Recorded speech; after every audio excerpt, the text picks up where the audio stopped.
Good afternoon, everybody. Dr. Terry Wager here with my good friend Kevin Peloso of Precision Design and Build, or Build and Design. Well, I'm not sure which one comes first. I think the design does. But what are we talking about today, Kevin? Talking about asking for help and Asking for help the cost of not doing so. and the cost of not doing so. Yeah, it's funny how often we see that happen. Um, and I know I had a life earlier in life. It's almost like a second life or my first life, where I didn't like to ask for help. I didn't want to admit that I had a problem. I didn't know that I had a problem because I didn't want to admit it so much I wouldn't even admit it to myself. And in the mental health world, they call that denial. Um, but it's really I think the better word is out and out lying to yourself. I guess that's a phrase. But so tell me a little bit about what you think of when you hear that or when you see it happening. I think about ego. Because there's not really a logical reason if you're dealing with some kind of an issue.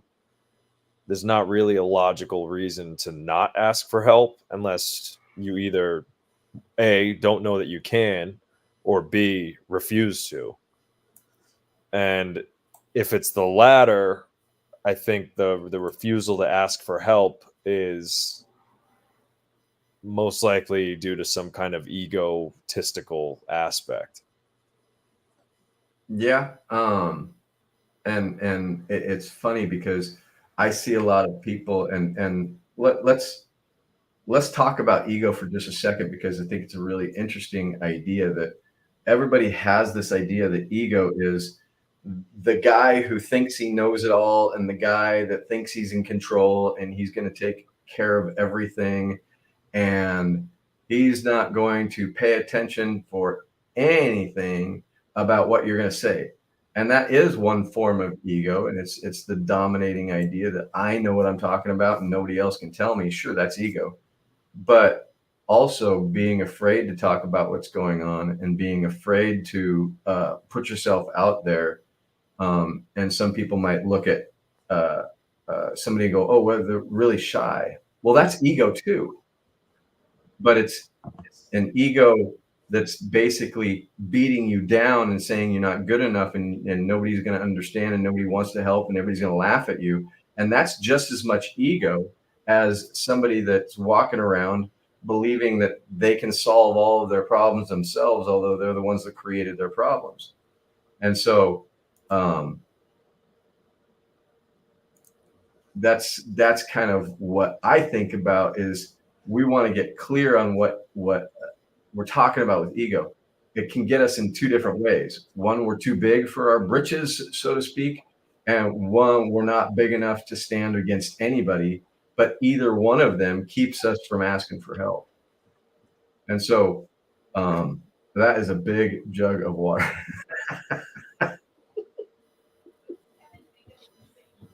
What do you think of when I say ego or when you think of ego? What is your kind of thinking? I, I mean, the way I think about it is more towards the too big for your, at least in my experience, tends to be the more too big for your britches kind of aspect. Um, from what I've seen, especially in the world of business, uh, you know, I'll see people that won't even attempt to explore for help or even acknowledge that they need help. They don't realize the meteor that their business is on, and they don't want to realize it. Because sometimes ignorance is bliss, and it's easier to live in the known hell than the unknown heaven, so to speak, or unknown potential. Yeah, and that little area between the two that you got to traverse that's scary as hell.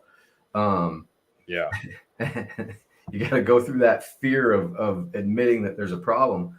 And I think you're right that there often is that part of us that thinks that we're going to be able to solve it because, well, we've started the business, we've got ourselves this far, and what I listen for people when I'm talking to them, because I deal with a lot of, a lot of ego, and I actually like the more aggressive type people that, or some people call them assertive because they don't like the word aggressive, but the titans of business are the people who think that they're larger than life. And um, all of those people, if you get them alone and get them really talking about what's going on, there's a lot of stress, there's a lot of fear of failure, there's a lot of fear of embarrassment, and they've convinced themselves that if I just keep going hard enough, it's going to work. And it almost sounds like faith, but it's too pressured for faith. And if there was no pressure and there was no real ego in it, they could actually be acting very, very similar as far as the grinding it out and keeping going. But it's that pressurized, and I'm sure you've experienced people with that pressure. What do you think about that idea? Yeah, trying to white knuckle it. It's a strategy. It is, right? I mean, it can work, but is it worth it? I mean, for me, I like to take the path of least resistance myself. That's where I prefer to go, as long as it's the right path. But I think a lot of other folks, they get some kind of rise off of this idea of just white knuckling through. I grinded through it. I grinded through everything, and sometimes many times it's not the most ideal answer, because you can have multiple right answers. You could white knuckle it. A lot of folks that I know, friends of mine even, think that's a way to get things done. And again, it is, but it doesn't have to be. Right. There's the badge of honor that I crawled across broken glass to make this happen. And it's like, okay, but there was a path right next to you that had no glass on it that you could have just walked down. But hey, if the glass is working for you, right? It's like that martyr kind of attitude towards it. Really, yeah. And one of the things that with that idea of the martyr attitude, a lot of times I have this little skit bit, whatever. I talk about cape to cross, and the idea of the Superman that's going to handle everything and take care of all of this stuff. And then when the pressure gets too much, they're on the cross as the martyr that, oh, I got to do it all myself. And they just move back and forth from the cape, I can handle it all, to it's not going to work out and nobody wants to help me. And those are, again, those two phases of ego. And right in between that is good sense that many people miss because they're so focused on the problem instead of stepping back and resetting. And so what happens when people are living in that denial? What happens to them, their business, their relationship? What happens? Poof. It's gone. What does poof look like? I mean, how do you know poof is coming? I think it can depend on, the situation that folks are going through. But when that feeling of hopelessness starts to creep in, where you're really like running out of solutions, or you're getting burnt out, one or the other, like you just can't continue on the same path anymore. There's a white light at the end of the tunnel, and it's not heaven's gates. It's a train. It's a train. And it's not the bullet train. It's a freight train coming at you. And I always talk about the idea of getting on the bullet train of action, but you don't want to be standing in front of the bullet train of action. You don't. It's going to run you over. And the clients that I've had come to me that are in that. And honestly, a lot of people come sometimes and say, I think I need some help. And then they start talking about whatever's going on, and then they balk at taking the help. And one of the issues, I I say it's the silent killer of all relationships in business, other than the ego, which it's ego driven, but they can admit that they need help. They can ask for help, but they can't allow themselves to accept it. And then they either talk about things being too busy right now, so I can't accept the help, or they talk about, I'm not sure I can afford it right now, so I'm not going to ask, I'm not going to accept the help, or really I want to try this one or two more things that I'm going to do, and then and then never comes. And the ironic reality is that many times folks can't afford not to ask for help. They just Right, don't realize it yet. right. And honestly, what I see going on when I'm sitting there watching it, and my heart goes out to the people, and I understand it. And some people have even uh, characterized me as a hard sales closer kind of person, because I go right at them with the reality. But I think about the business as a living entity that's going to die if they don't make a change. And other people think of it as, well, they can or they can't, and it's up to them. But I've also been in an experience in my life, and I've watched people, in my recovery. I was at that place of like, okay, you got two choices: bitter end, bitter end, you're gonna freaking die, or accept help. And I'm like, how bitter is it? Is it like just really a little bad, or is it what describe bitter? Because I'm not sure I want the help. And so I know what it's like to avoid help, or not want it, or be frightened of what I got to do if I accept the help, Or what other people will think.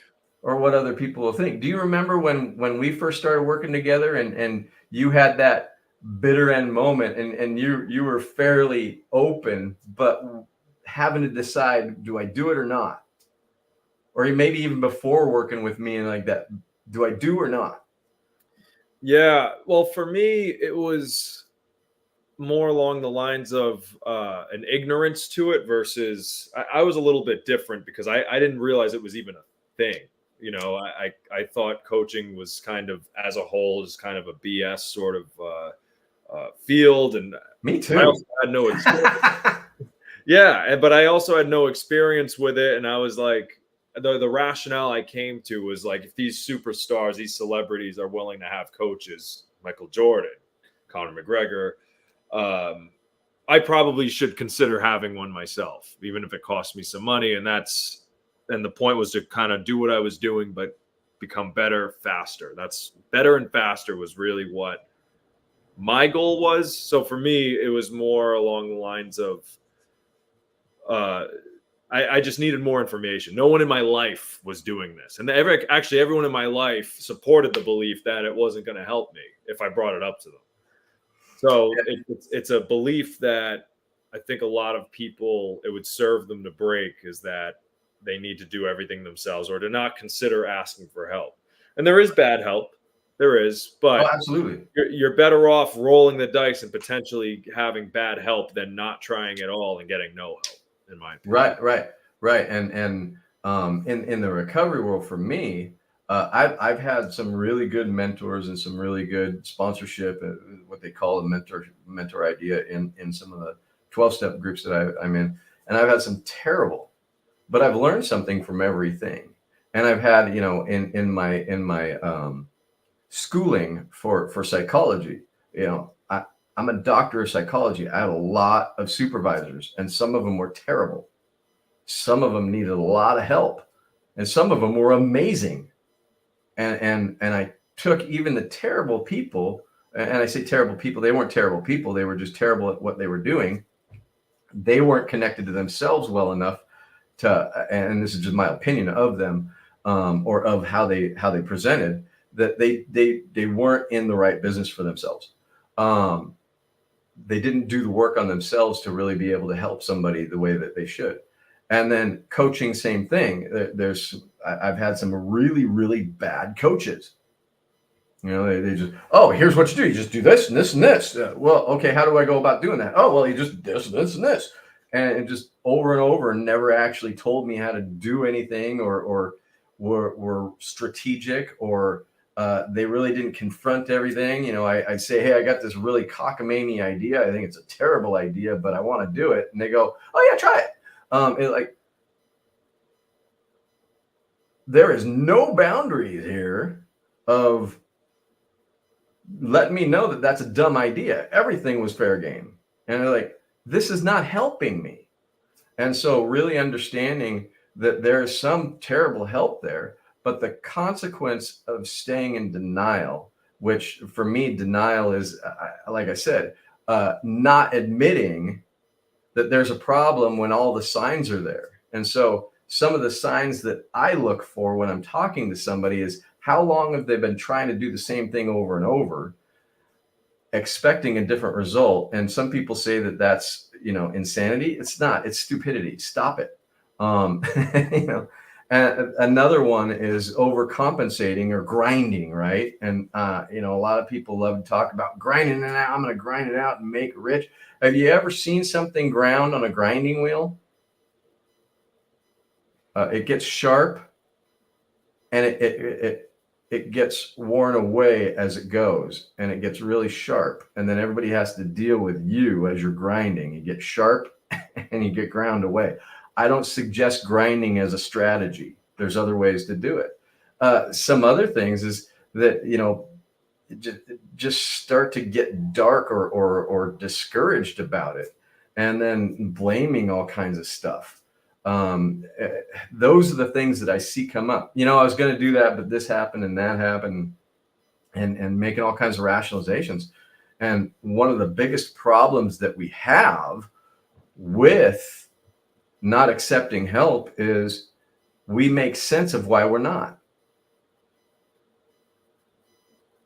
And it's like, do you realize when you're not accepting help, you're arguing for your own misery?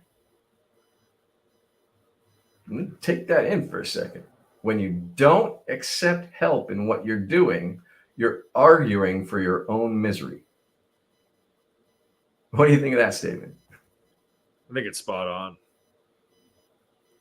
And that's where the ego comes into play, because realistically, unless you think the help is going to be detrimental to you, which in most cases it's not, and even if it is, then you find somebody else. Doesn't mean you don't need the help, but just maybe different help. Yeah, you're choosing to suffer. Yeah, I want misery. I am choosing misery. Yeah. You just triggered an idea for me, and it's like, accepting help. Well, I tried it and it didn't work, so I'm never doing it again. That's kind of like starving, and then you go try one thing to eat and go, you know what, that was bad. I'm not going to eat. I will starve to death. No, go try something else. Eat a different food. Eat a different food.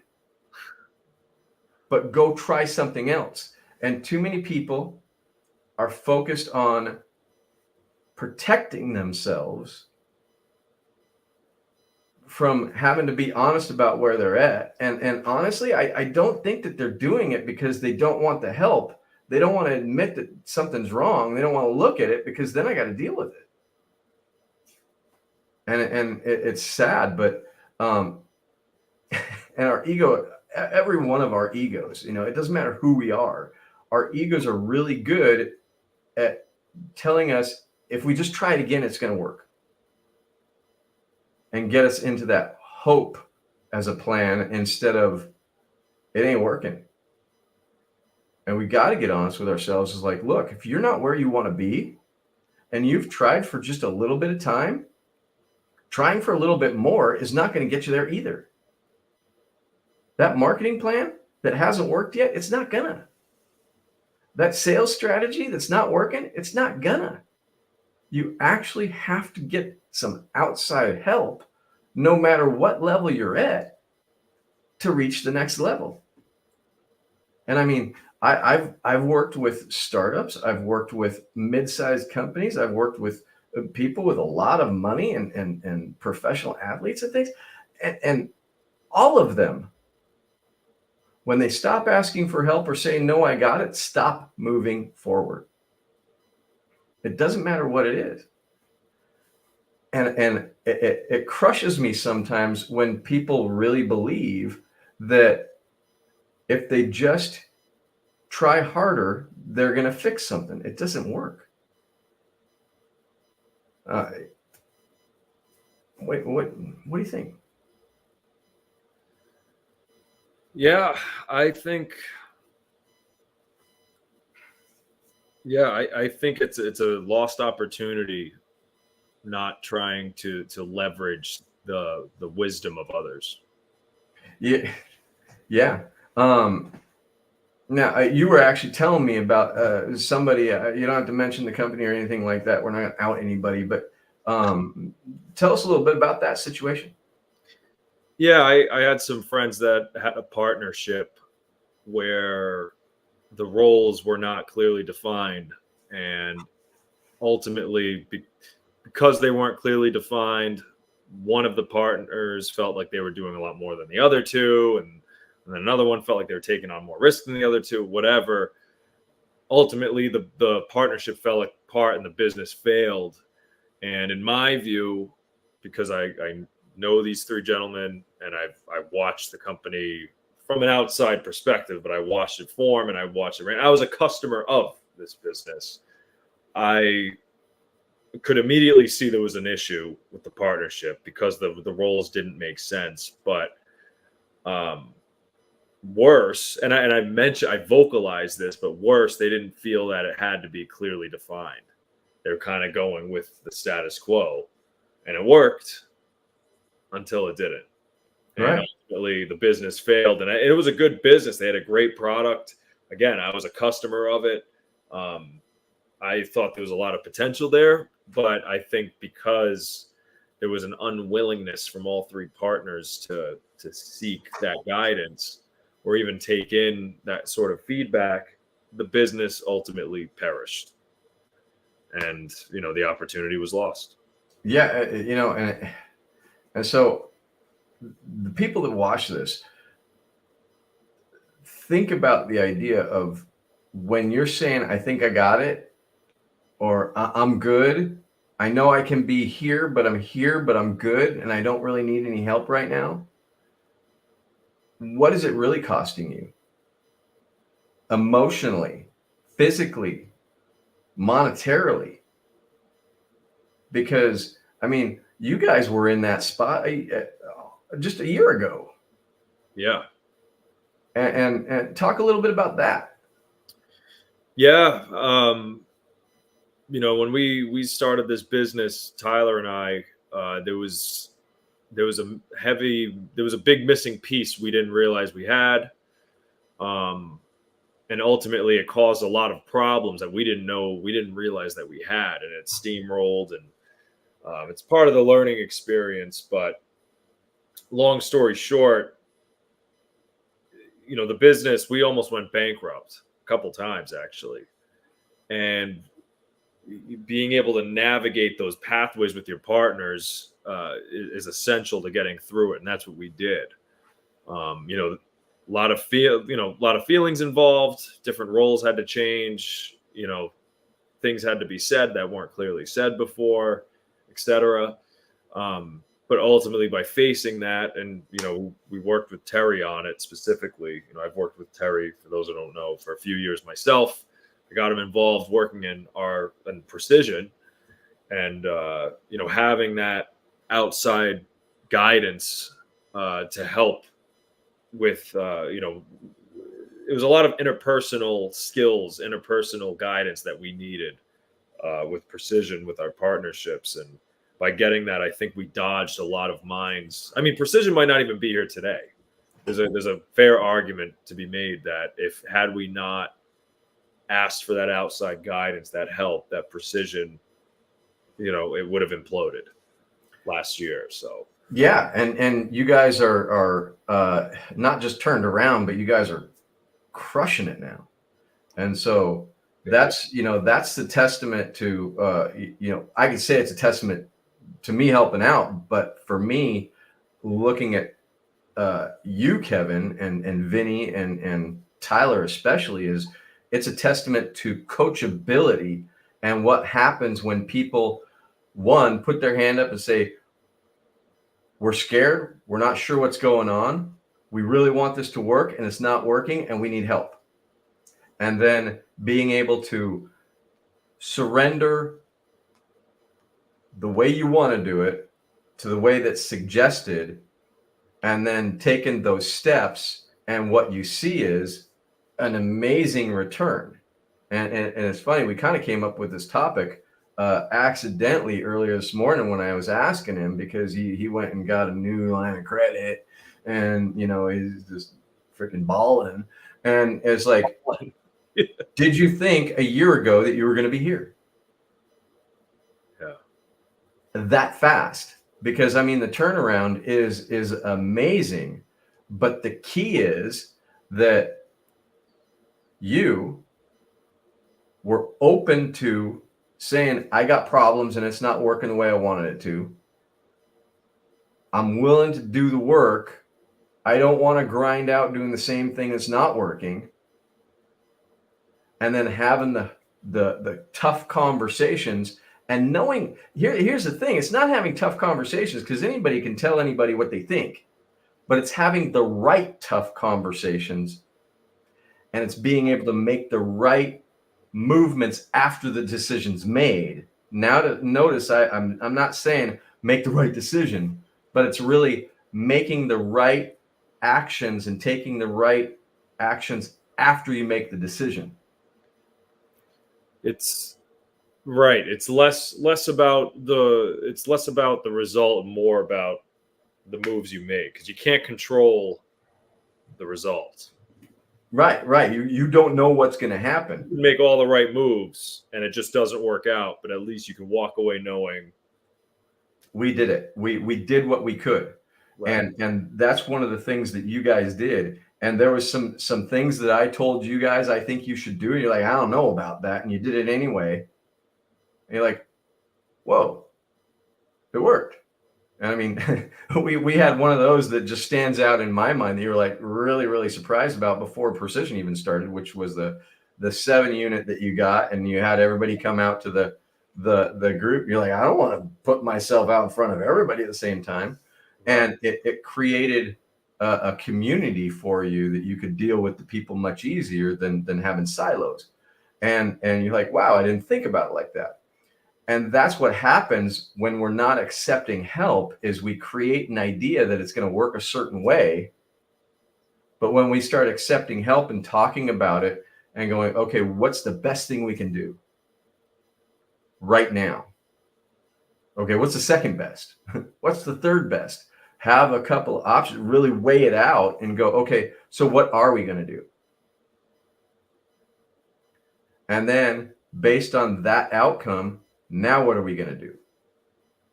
And really look at it intentionally, but talking about it with somebody who can really get into the interpersonal stuff and really think about the things that you didn't think about is really the key to what help is all about.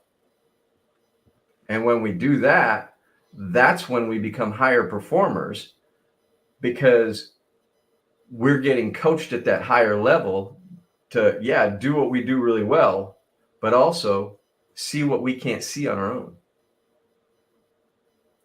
And, my prayer for everyone is that you start to let go of what you think is going to work and ask for help. Because we cannot do it alone.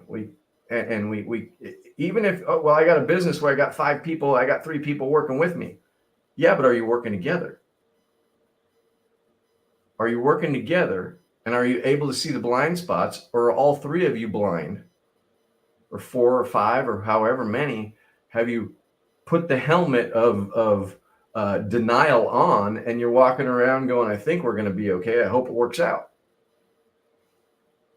I want people to be successful because I know what it's like to fail. I know what it's like to ruin everything and have to start over because we're afraid to ask for help, or we pretend we don't need it. And I mean, you are, and I said this to you before, you're an anomaly who asked for help because you wanted to go further and knew that's the way you're going to do it. And I pray that everybody becomes more like Kevin. Not too much. No, just in that area. Just in that area. No, and I've gotten, you know, I've gotten flack in my life for being like that too. You know, people make jokes, they poke fun, but ultimately, I'm farther than all of them that do that. The ones that are ahead of me, it's funny. The ones that are ahead of me never, they don't poke fun at that aspect of asking for help to help get ahead. It's always the people that are behind you, or you know, they're not as far as where they want to be, that are the ones that do that. So it's just something to keep in mind for anybody that is looking for help. Be prepared. There will be people in your life that think it's bullshit, or they laugh about it. That sort of. Yeah, or try to discourage you, and yeah, and it's unfortunate, but the reality is Yes. are your goals more important than what people think about you? Are your goals more important than trying to take credit for the moving forward? Is the success you're looking for on the other side of the admitting that you need help? And for me, I will guarantee 100% that the life I live today is only a result of putting my hand up and saying, I don't know how to live my life on my own. I need help. I don't know how to actually do things differently than what I do them. And when I did that, the whole world opened up to me. My life changed, and I became coachable, and I became teachable.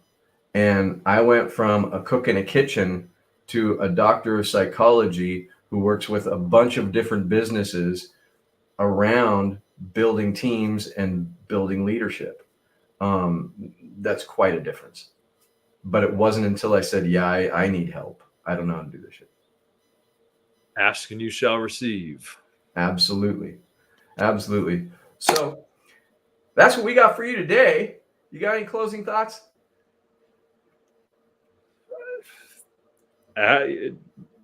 Just ask for help. If you need it, ask for it. Just do it. That's the move. Absolutely. That's it. All right. We'll see you next time. So long.